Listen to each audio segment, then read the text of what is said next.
This is All India Radio. In the program Spotlight, now we bring you a discussion on high-level ministerial meetings at UNSC, new orientation for reformed multilateralism. The participants are Vishnu Prakash, former diplomat, and Manish Anand, journalist. Reforms in the multilateral institutions like the United Nations Security Council is the need of the hour, and India's Foreign Minister S. Jaishankar has once again asserted that the time has come. The reforms and wider representation in the global bodies be ensured, including in the United Nations Security Council. And Mr. Prakash, S. Jaishankar has said that business cannot be as usual. How do you take it? The External Affairs Minister is spot on. Look at how odd the situation is. The UN Security Council and multilateral organizations were basically established in 1945. And they represented the ground realities, the geopolitical realities, the geoeconomic realities of 1945. The power balance has shifted, the center of economic gravity has shifted, but what has not changed is the constitution, the composition of the UN Security Council, and for that matter, multilateral organization. And why is it not happening? Because while everybody pays lip service to reforms, the criteria is not competence, criteria is not ability, criteria is not equity. Criteria is politics. It is power play.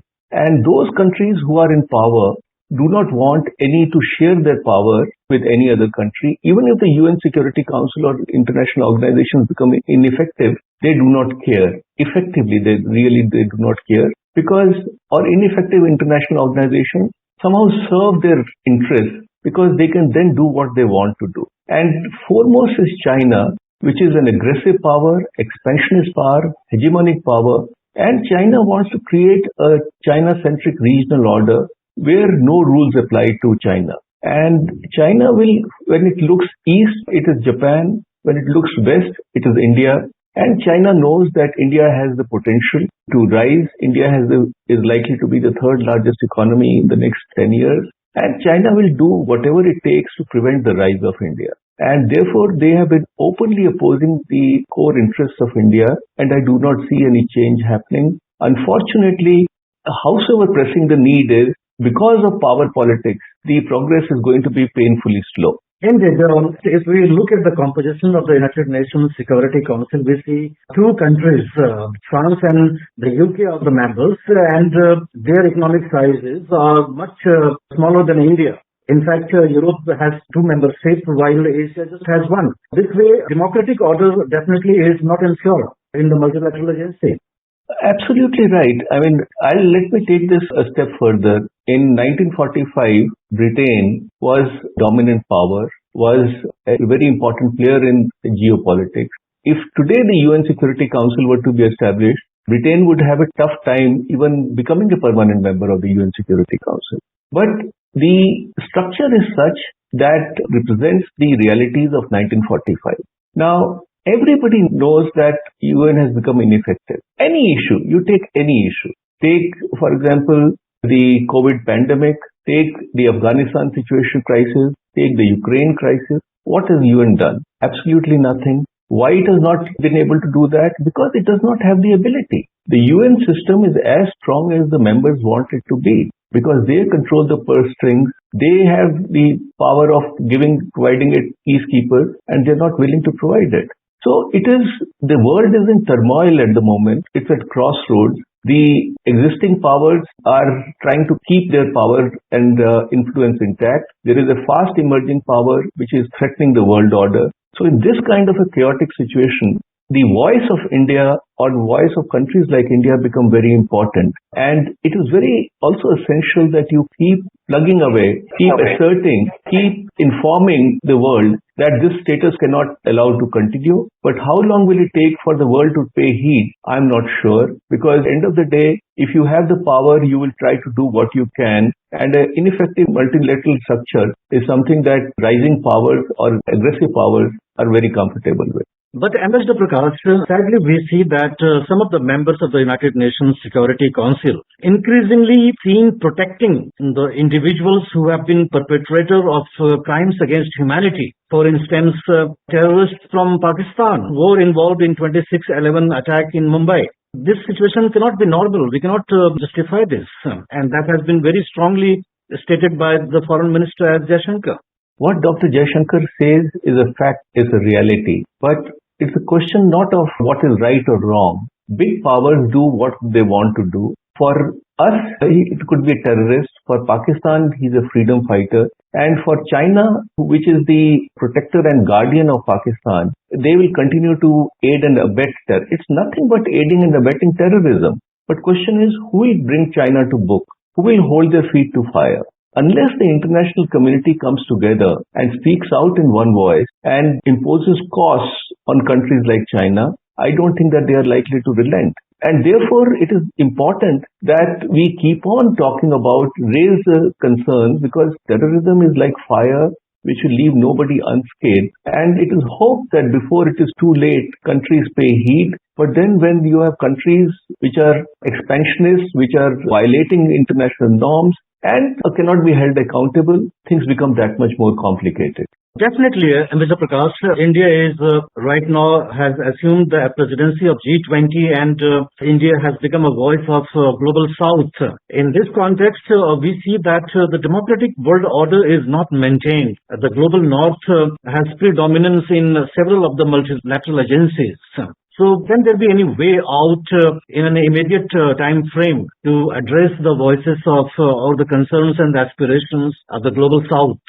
It has to be addressed from the immediate time frame, the short term, the medium term, and the long term. Speaking about India, the way forward is for us to become even more stronger economically, militarily, and we are right on the way to do that. At the time of independence, our GDP was 1% of the global GDP. Today it is 7% in terms of PPP. So at the end of the day, your voice is as strong as your economic heft. And that is the way to do that. But as you proceed in that direction, meaningfully, strongly, effectively, you need to keep flagging the issues of concern and hope that the world will see reason. But effectively, what happens is that countries are only looking at the short-term interest. They talk big, they mouth the cliches, but do what they want to do. And that is why India's proposal for the Comprehensive Convention on International Terrorism, which was mooted in 1996, has still not made any progress, because the world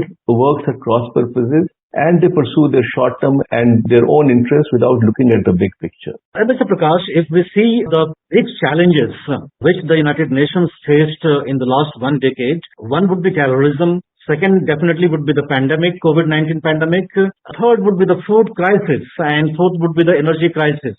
And we see that the United Nations has no role at all in any of the solving of any of the four crises.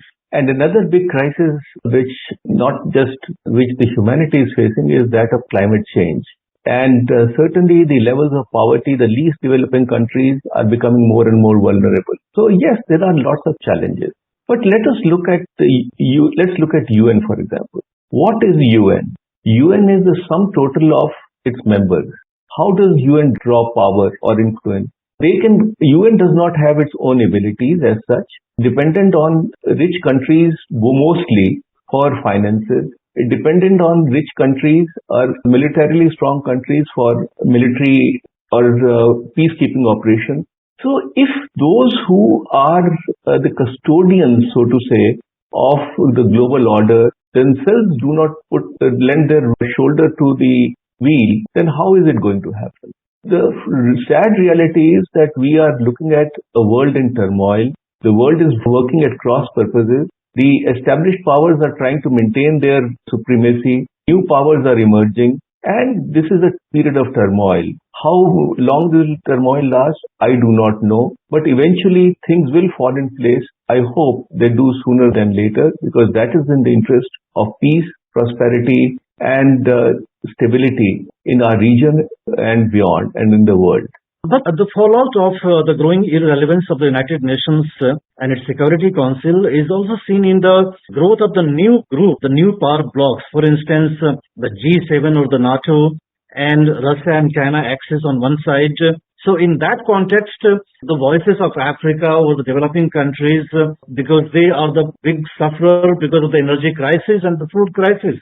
So how do we reconcile the contradictions which are emerging in the global order now?